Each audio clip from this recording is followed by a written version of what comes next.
नमस्कार। Special coverage news पर आप सबका स्वागत और अभिनंदन। सामने तस्वीर है सांसद चंद्रशेखर आजाद के आवास की। पुलिस की गाड़ियां दिख रही होंगी, बैरियर लगा हुआ है। ये बैरियर सिर्फ इसलिए लगा दिया कि चंद्रशेखर जी को आज बरेली जाना था और बरेली जाकर वहां जो आई लव मोहम्मद को लेकर जो विवाद हुआ, पीड़ितों से मिलना था, अधिकारियों से मिलना था, सवाल जवाब करने थे। इन्हीं सब बातों को लेकर उन्हें जाना था बरेली। प्रशासन को पता लगता है, तत्काल उन्हें हाउस अरेस्ट कर लिया जाता है, पीड़ितों से मिलने के लिए नहीं जाने दिया जाता। कल भी आपने देखा कि सहारनपुर के सांसद इमरान मसूद को हाउस अरेस्ट किया गया। उनकी 6 बजे की ट्रेन थी और 1:30 बजे की वापसी थी, यानी वो 11:30 बजे पहुंचते, 1.5-2 घंटे रहते। उन्होंने अपने वक्तव्य में कह रखा था कि हमें एडीजी से मिलना है, हमें आईजी से मिलना है और मिलकर हमें 1:30 बजे वाली ट्रेन से लौट के आना है, लेकिन उन्हें भी नहीं जाने दिया। बरेली में आई लव मोहम्मद को लेकर जो विवाद हुआ है और पुलिस के लाठीचार्ज के बाद सियासी दंगल बड़े जोरों पर है। बुलडोजर चल रहा है। बुलडोजर के विरोध में बरेली जा रहे नगीना सांसद चंद्रशेखर आजाद को हाउस अरेस्ट किया गया है। वो पीड़ित परिवारों से मिलने के लिए जा रहे थे, लेकिन प्रशासन ने उन्हें सहारनपुर स्थित अपने घर से नहीं निकलने दिया। इससे पहले मैंने बताया कि कांग्रेस के सांसद इमरान मसूद और पूर्व सांसद कुंवर दानिश अली को भी हाउस अरेस्ट किया गया। अब इस सब के बीच पुलिस ने कहा कि सुरक्षा हवालों का कारण है, सुरक्षा व्यवस्था की वजह से हम नहीं जाने दे रहे हैं। चंद्रशेखर को बरेली की घटना का जायजा लेने और पीड़ितों से मिलने का कार्यक्रम था। हालांकि पुलिस ने उन्हें सुरक्षा कारणों का हवाला देते हुए उन्हें रोक दिया है। समर्थकों ने इस रोकने से बड़ी नाराजगी है। समर्थक कह रहे हैं कि अगर नेता अपने पीड़ित परिवारों से नहीं मिलेगा तो किससे मिलेगा। योगी सरकार और प्रशासन सच को सामने आने से रोकने की हर संभव कोशिश कर रहे हैं। ये लोकतांत्रिक अधिकारों का सीधा हनन है। भीम आर्मी की ओर से जारी बयान में कहा गया है कि पीड़ितों की आवाज को दबाने और समाज के हक की लड़ाई कुचलने की कोशिश किसी भी कीमत पर बर्दाश्त नहीं की जाएगी। हम न्याय की लड़ाई जारी रखेंगे, हमेशा समाज के साथ खड़े रहेंगे। सामने ये आवास है, आवास पर आप पुलिस का पहरा देख रहे हैं। चारों तरफ से आवास को छावनी बना रखा है। ये वही गली में खड़ी गाड़ियां, आवास पर चारों तरफ से पुलिस।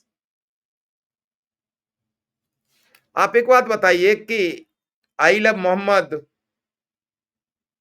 लोगों ने बोला, तो ये क्या मोहम्मद से वैसे कोई मुसलमान प्रेम नहीं करता है? उसके लिए सब कुछ है। लेकिन ये बीते 1 महीना में ये सब सामने कैसे आ रहा है? कौन लोग हैं जो मुसलमानों के बच्चों को बरगला रहे हैं, उन बेगुनाहों को जेल जाने का रास्ता खोल रहे हैं? उन्हें पता है कि इसका परिणाम खराब होगा, एक दिन ये सब कुछ साजिश सामने आएगी, लेकिन तब तक कई बेगुनाह जेल चले गए होंगे, उनका करियर बर्बाद हो चुका होगा। अब जो बच्चे गिरफ्तार होंगे, उनके परिजनों को कितनी परेशानी होगी, जेल जाने से लेकर जमानत कराने तक।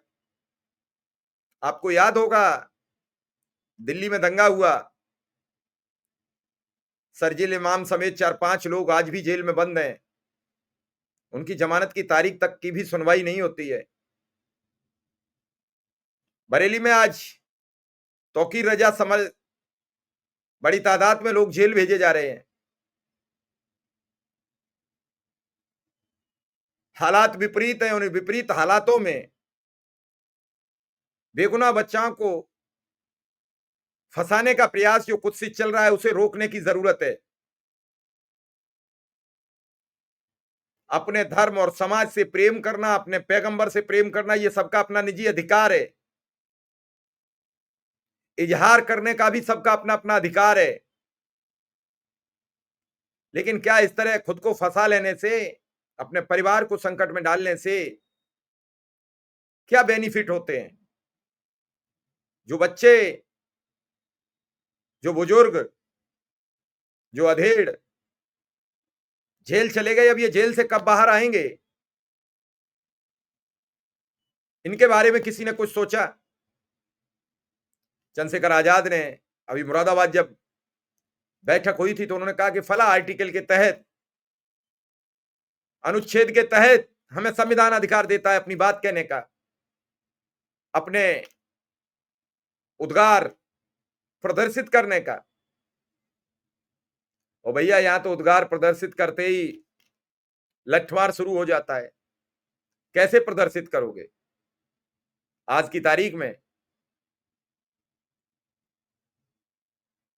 बरेली में गिरफ्तारियों का सिलसिला चल पड़ा है। आपको याद होगा कि इससे पहले बरेली में इसी तरीके से कांवड़ को लेकर विवाद हुआ था। उस समय तत्कालीन एसएसपी ने थोड़े से पेच कसे थे तो तत्काल एसएसपी का ट्रांसफर हो गया था। हालांकि वो इस समय जो एसएसपी थे वो अब डीआईजी का प्रमोशन पाकर अलीगढ़ रेंज के डीआईजी हैं। लेकिन आप देखिए धार्मिक उन्माद को कैसे रोका जाता है, धार्मिक उन्माद को कैसे बढ़ाया जाता है। बुलडोजर चलने का बड़ा विरोध हो रहा है, बुलडोजर लगातार चल रहा है। चंद्रशेखर आजाद ने इस मामले पर आवाज उठाने का प्रयास किया। उन्हें वहां जाना था, लोगों से मिलना था, पीड़ितों के परिवारों से मुलाकात करनी थी, फिर अधिकारियों से मिलना था। तो सुबह ही पुलिस ने उन्हें घर में नजरबंद कर लिया। अधिकारी मौजूद बैठे हैं, पुलिस मौजूद बैठी है, चंद्रशेखर खुद साथ में बैठे हैं। स्थितियां बड़ी विपरीत होती चली जा रही हैं। इन सब स्थितियों के बीच क्या कुछ बदलाव होगा, क्या नहीं होगा, ये तो आने वाला वक्त बताएगा। लेकिन एक बात तो तय है, मौजूदा सरकार में अगर आप उसके सवाल करोगे तो आपकी कोई सुनने वाला नहीं होगा। आज स्थितियां अलग हैं। चंद्रशेखर आजाद ने मुरादाबाद में कहा था कि फतेहपुर में हुआ वो भी नाकाबिले तारीफ था, बरेली में हुआ वो भी ठीक नहीं है। क्या इसके बावजूद सरकार अपने विचार करेगी? सरकार एनसीआरबी के आंकड़ों के मुताबिक अपराध नहीं रोक पा रही है और पुलिस एक धर्म, एक समुदाय, एक जाति विशेष के लोगों को तरह तरह से प्रताड़ित करने से कभी बाज नहीं आती। अब देखना यह है कि इस पूरे प्रकरण में चंद्रशेखर आजाद उन पीड़ितों से मिल पाएंगे, नहीं मिल पाएंगे, उन पीड़ितों के लिए न्याय की आवाज उठा पाएंगे या नहीं उठा पाएंगे। सभी राजनीतिक दल वहां जाना चाहते हैं, मिलना चाहते हैं और प्रशासन उन्हें किसी भी कीमत पर मिलने देना नहीं चाहता है। यही हाल संभल के घटना के बाद हुआ, तब भी किसी को नहीं मिलने दिया गया।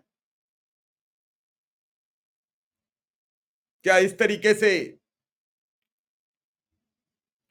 प्रशासन ये सब मेल मुलाकात ना होने से क्या सच्चाई आने से रोक पाएगा?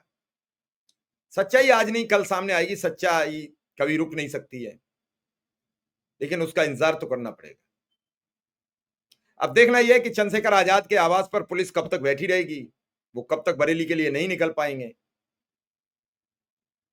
वो पीड़ितों से मिल पाएंगे कि नहीं मिल पाएंगे। कल तो इमरान मसूद भी और पूर्व सांसद दानिश अली को उनके घर से नहीं निकलने दिया गया। तो अब देखना यह है कि प्रशासन कब तक वहां जाने से इन जनप्रतिनिधियों को रोकता रहेगा और जनप्रतिनिधि वहां पहुंचने से बचते रहेंगे।